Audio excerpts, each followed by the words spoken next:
Le stress peut se démontrer et apparaître de nombreuses façons. Ces signes sont différents d'une personne à l'autre. Voici les principaux symptômes du stress.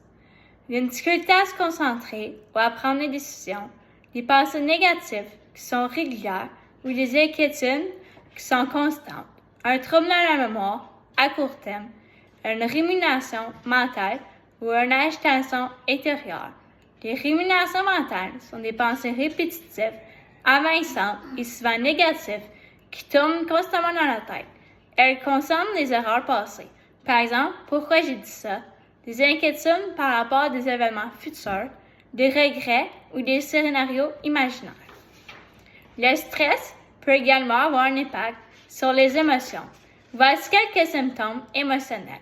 Une irritabilité ou une impatience accrue, des sauts d'humeur fréquentes, de l'anxiété, de la nervosité ou un sentiment d'appréhension, la tristesse ou un sentiment de découragement sans cause apparente.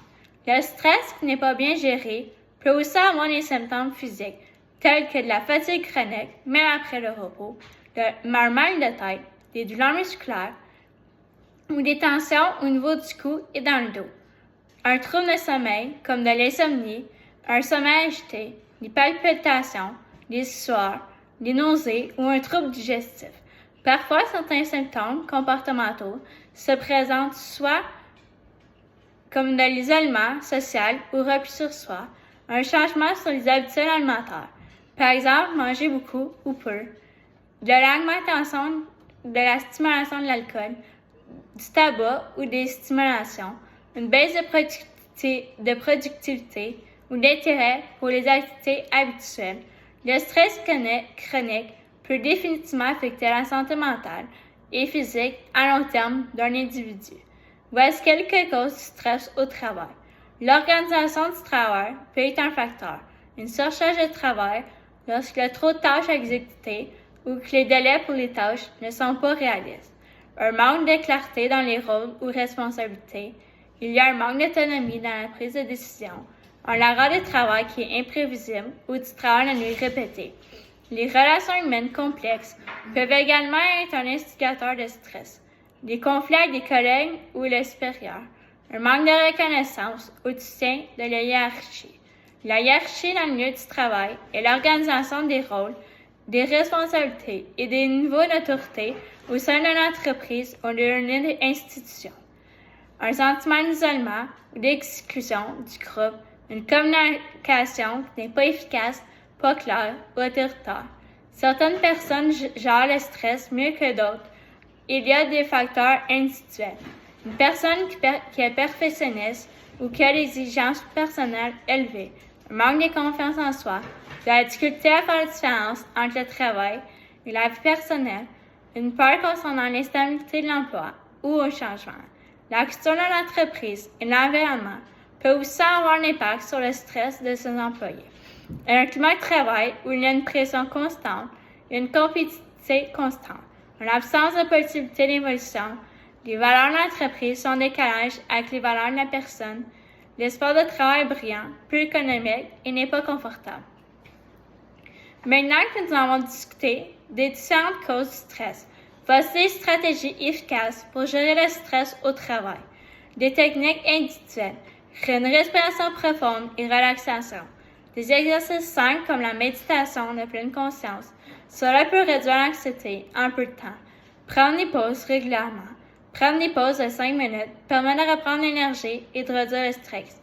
Des exercices physiques ou gérer régulièrement, comme prendre une marche, faire du yoga, aller au sport, aide à libérer les hormones du bien-être. Une alimentation saine et sommeil réparateur sont deux choses qui sont essentielles pour améliorer la résistance au stress.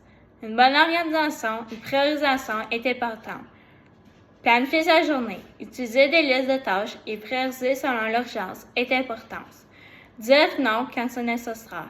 Apprendre à fixer des limites qui sont claires sans culpabiliser. Gérer le multitâche.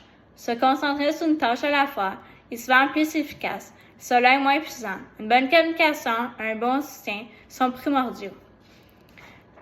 On doit pouvoir exprimer ses besoins et difficultés. Il est important de parler à un collègue de travail, un supérieur ou un professionnel Cela pourrait vraiment soulager la personne. Chercher du soutien social. Avoir un réseau de collègues ou d'amis pour se confier, échanger ou rire ensemble. Proposer des améliorations au sein de l'entreprise. Une meilleure répartition des tâches, travail, ajustement des horaires. Il est possible d'améliorer notre capacité à gérer les stress. Ceci exige un certain travail sur soi. Changer de perspective. Changer la façon de voir les choses. Par exemple, quand tu rencontres une situation qui est stressante, il faut se dire que c'est un défi, que nous devons relever, à la place que ça soit une menace. Reconnaître ses succès, célébrer les petites victoires, améliore le sentiment de motivation et diminue le sentiment de submersion. Développer sa résilience par des lectures, formations ou accompagnement avec des coachs en suivant les thérapies. Voici quelques ressources dans ma communauté pour soutenir les personnes avec le stress au travail. Ressources Ontario au travail, Contesney Prescott et Russell. Ontario au travail comme objectif d'aider les personnes qui ont des difficultés financières temporaires à retrouver leur autonomie. Il combine aide financière et soutien à l'emploi avec l'objectif de favoriser un retour durable sur le marché du travail. Les services offerts sont un aide financière mensuelle pour couvrir les besoins qui sont essentiels, comme un logement, la nourriture et des médicaments, un soutien à l'emploi, des ateliers, des formations, de l'accompagnement personnalisé, des programmes de prévention de l'itinérance et des accès à des services sociaux complémentaires, comme des mobiliers de base, des transports, etc.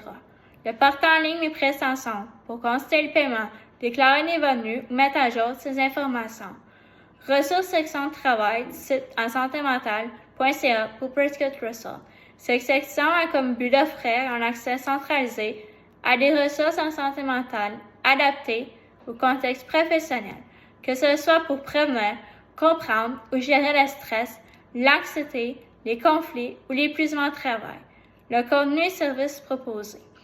Plusieurs organismes locaux offrant du soutien psychologique en milieu de travail. Des services gratuits subventionnés incluent des centres communautaires, des cliniques et des lignes d'écoute. Des fiches d'information sur des sujets tels que le stress, la gestion de la colère, l'harcèlement, la résilience, etc. Des outils de dépistage qui sont anonymes pour évaluer leur niveau de stress, d'anxiété ou de dépression. Des ressources pour les employeurs. Des conseils pour créer un environnement de travail sain, prévenir l'épuisement professionnel et soutenir les employés.